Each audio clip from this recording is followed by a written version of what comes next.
आपको एक ऐसी खबर दिखाने जा रहे हैं जिसके बाद डॉक्टर और अस्पताल से आपका विश्वास डगमगा जाएगा। धरती पर डॉक्टर को भगवान का दर्जा दिया जाता है, लेकिन यूपी के कानपुर में डॉक्टर की टोली ने इस पेशे पर बदनुमा दाग लगा दिया है। कानपुर में एक ऐसे किडनी रैकेट का खुलासा हुआ जो जरूरतमंद लोगों को पैसों का लालच देकर उनकी किडनी लेते थे और ऊंचे दाम पर आगे बेचते थे। और खुलासा हुआ कि ये गिरोह लंबे समय से गैर कानूनी किडनी ट्रांसप्लांट का धंधा चला रहा था।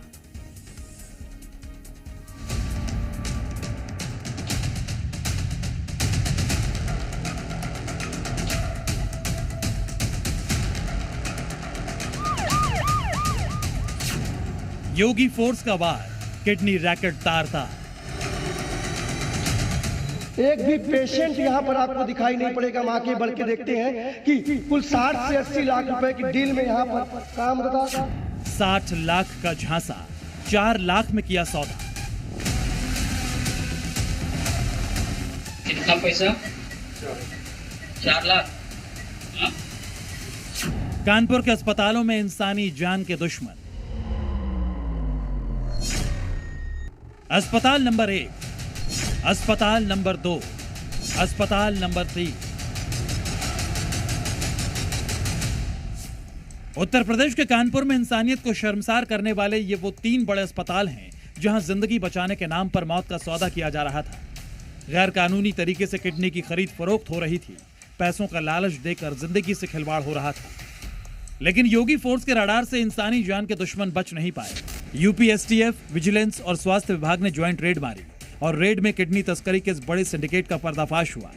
छापेमारी में कई अहम दस्तावेज और इलेक्ट्रॉनिक सबूत भी बरामद किए गए। जानकारी के मुताबिक ये रैकेट लंबे वक्त से गैर कानूनी किडनी ट्रांसप्लांट का धंधा चला रहा था।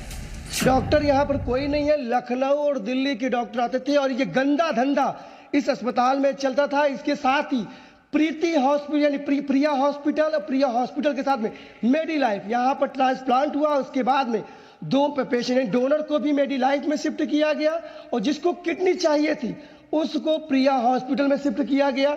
हमारी निगाहें जहाँ जहाँ जा रही है, देखिए ये पूरी तरीके से इन्होंने अपना वार्ड बना रखा है और इस वार्ड में भी एक भी पेशेंट यहाँ पर दिखाई नहीं दे रहा है। आरोप है कि ये रैकेट गरीब और जरूरतमंद लोगों को पैसों का लालच देकर किडनी डोनेट करने के लिए तैयार करते थे।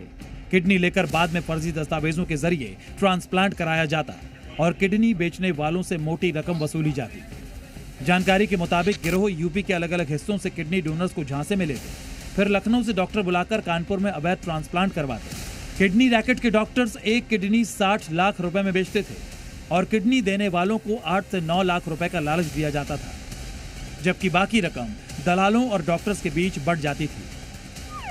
छापेमारी के दौरान कानपुर के एक अस्पताल में किडनी डोनर भी मिला जिसे मेरठ के एक डॉक्टर ने मोटी रकम का लालच दिया था। आप सुनकर चौंक जाएंगे कि किडनी देने वाला लड़का MBA फाइनल ईयर का छात्र है और किडनी निकालने के बाद इसे सिर्फ 4 लाख रुपए दिए गए। कितना पैसा? अभी दिए नहीं। कितने पैसे की बात हुई थी? तो मैंने बोल रखा था। कितना? 4 लाख।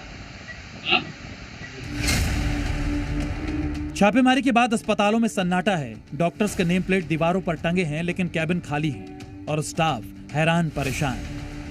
अस्पताल के अंदर की तस्वीर देखिए, रिसेप्शन पूरी तरीके से खाली। यहाँ पर भी कोई डॉक्टर कर्मचारी यहाँ पर नहीं है। इसके बाद हम ये जितने लाइन से आपको केबिन दिख रहे हैं, डॉक्टर के नाम ऊपर लिखे हुए हैं और ये पूरी तरीके से केबिन देखिए यहाँ पर जो है ये खाली है। किडनी ट्रांसप्लांट का ही काम होता है या और नॉर्मल पेशेंट भी आते हैं? ये किडनी ट्रांसप्लांट के बारे में तो मुझे नहीं जानकारी, बट नॉर्मल पेशेंट आते हैं, OPD चलती है, हमारे पास प्रिस्क्रिप्शन आता है, मैं सिर्फ दवा डिस्पेंस करता हूँ, इतनी जानकारी है मुझे। जांच में इस नेटवर्क के तार यूपी के लखनऊ, मेरठ और उत्तराखंड तक जुड़े हैं। यानी ये सिर्फ एक शहर नहीं बल्कि कई राज्यों तक फैला हो सकता है।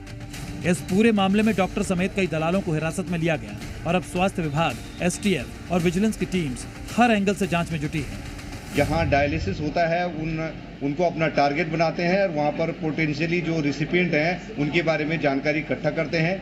फिर टेलीग्राम के आधार पर इन्होंने संपर्क करा है और ये आयुष लड़का जो है एक म्यूल अकाउंट को इसने ओपन कर रहा है और ये साइबर से रिलेटेड भी इसका हमें बैकग्राउंड पता लगा है। इस रेड के बाद योगी फोर्स ने साफ कर दिया है कि सिंडिकेट के पीछे कोई भी हो उसे किसी भी कीमत पर बख्शा नहीं जाएगा। प्रशासन ये भी पता लगाने की कोशिश कर रहा है कि अब तक कितने लोगों को इस रैकेट का शिकार बनाया जा चुका है। लेकिन इस वारदात ने सबसे भरोसेमंद मेडिकल सिस्टम पर गंभीर सवाल जरूर खड़े कर दिए हैं। ब्यूरो रिपोर्ट, जी मीडिया।